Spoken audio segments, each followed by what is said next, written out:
사랑하는 성도 여러분, 10월 25일 아침입니다. 오늘 함께 나눌 말씀은 사무엘하 21장 18절 19절입니다.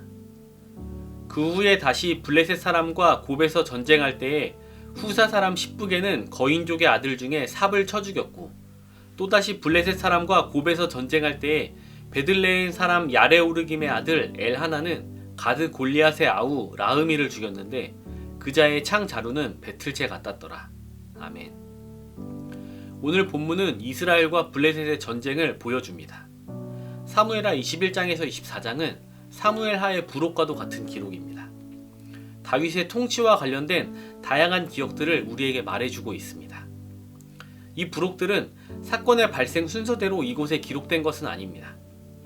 오늘 본문의 이야기는 아마도 다윗 왕국 초기에 블레셋과 치루었던 전쟁의 기록일 것이라 여겨집니다. 큐티 내용은 블레셋과의 전쟁에서 거인들이 나섰고 다윗의 용맹한 용사들이 그들을 죽이고 전쟁을 승리로 이끌었다는 것입니다. 오늘 본문은 왜 이런 내용을 기록했으며 다윗 왕의 이야기가 마무리되는 이 시점에 이 내용을 배치했을까요? 오늘 본문에서 눈에 띄는 것은 거인들입니다. 신장이 크다는 것은 고대로부터 현대에 이르기까지 육체적인 부분에서 유리한 조건 중에 하나에 해당합니다. 이것은 단기간에 폭발적인 힘을 내는 스포츠 선수들의 체격이 대체로 건강한 것을 보면 알 수 있습니다. 하지만 단순히 겉보기에 강해 보이는 것이 다는 아닙니다. 이스라엘에게 거인은 좀 더 깊은 의미를 가지고 있습니다. 창세기 6장 4절입니다. 당시의 땅에는 네피림이 있었고 그 후에도 하나님의 아들들이 사람의 딸들에게로 들어와 자식을 낳았으니 그들은 용사라 고대의 명성에 있는 사람들이었더라. 네피림이라는 단어의 의미가 정확하게 무엇인지 그들의 정체를 정확하게 이야기하기는 어렵습니다. 그러나 그들이 용사였으며 명성을 얻고 있던 사람이라는 것은 알 수 있습니다.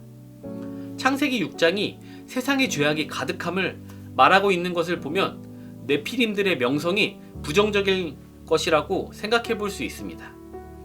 민수기 13장에는 가나안 정탐 이야기가 나옵니다. 각 지파의 지휘관들이 그 땅을 정탐하러 들어갔습니다. 정탐하고 나온 자들은 그 땅이 적과 꿀이 흐르는 비옥한 땅이라고 말했습니다. 그런데 그 땅에 거주하는 사람들은 강하고 신장이 큰 자들이었습니다. 바로 네피림의 후손 아낙 자손들이었다고 합니다. 그들 앞에서 자신들은 메뚜기 같았다고 말합니다. 이 보고를 듣고 이스라엘 백성들은 통곡하게 됩니다. 거대하고 강해 보이는 사람들은 이스라엘 백성들을 좌절시키고 낙담하게 했습니다. 사무엘상 17장에는 블레셋과의 전쟁 이야기가 나옵니다. 사울이 군대를 이끌고 블레셋과의 전쟁에 나섰습니다. 블레셋의 선봉은 가드 사람 골리앗입니다. 골리앗은 이스라엘의 군대를 모욕하고 도발했습니다. 이런 골리앗의 말을 듣고 화를 내기는커녕 사울과 온 이스라엘은 두려워했습니다. 다윗이 그곳에 도착하기 전까지 그 누구도 골리앗과 맞설 생각을 하지 못했습니다. 이것이 거인의 힘이었습니다. 거인은 사람들을 좌절시키고 낙담하게 했습니다.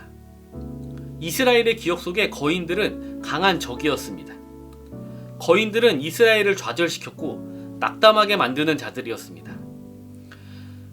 그런데 오늘 본문은 거인과의 전쟁에서 다윗의 용사들이 승리했다고 말합니다. 다윗의 왕국에 승리가 주어졌습니다. 어떻게 승리할 수 있었을까요? 우리는 앞서 언급했던 이스라엘의 기억을 더듬으며 그 힌트를 찾아볼 수 있습니다.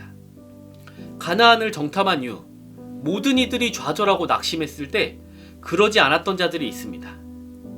모든 이들이 거대하고 강한 적을 바라보았을 때 적들이 아니라 하나님을 바라보았던 자들이 있습니다. 바로 갈렙과 여호수아입니다. 그들은 두려워하는 자들을 향해 외쳤습니다. 여호와께서 우리를 기뻐하시면 우리를 그 땅으로 인도하여 들이시고 그 땅을 우리에게 주시리라. 이는 과연 적과 꿀이 흐르는 땅이니라. 그 땅의 거주민들이 어떠하든지 여호와께서 우리를 기뻐하시기만 한다면 그 땅을 능히 취할 수 있다는 선포입니다. 좌절하고 낙심하게 만드는 것을 바라보지 않고 하나님을 바라보기에 할 수 있는 선포입니다. 모든 이들이 하나님의 이름이 모욕당하는 것을 참고 있을 때 참지 못했던 자가 있습니다. 바로 소년 다윗이었습니다. 고대의 전쟁은 신들의 전쟁이기도 했습니다.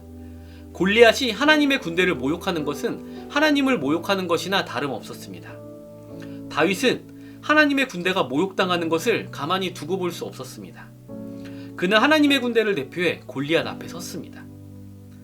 칼과 창을 가지고 나아오는 골리앗에게 다윗은 만군의 여호와의 이름으로 맞섰습니다.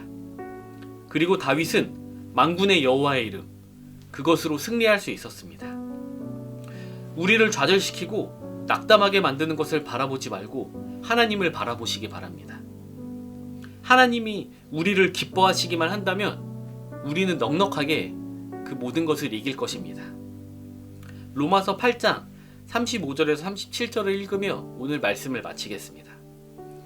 누가 우리를 그리스도의 사랑에서 끊으리요? 환난이나 공고나 박해나 기근이나 적신이나 위험이나 칼이랴. 기록된 바 우리가 종일 주를 위하여 죽임을 당하게 되며 도살당할 양같이 여김을 받았나이다 함과 같으니라. 그러나 이 모든 일에 우리를 사랑하시는 이로 말미암아 우리가 넉넉히 이기느니라. 아멘.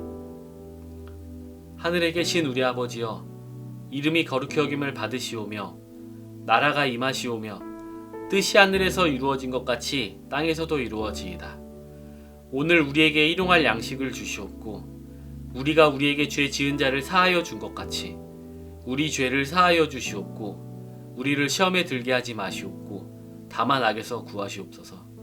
나라와 권세와 영광이 아버지께 영원히 있사옵나이다. 아멘.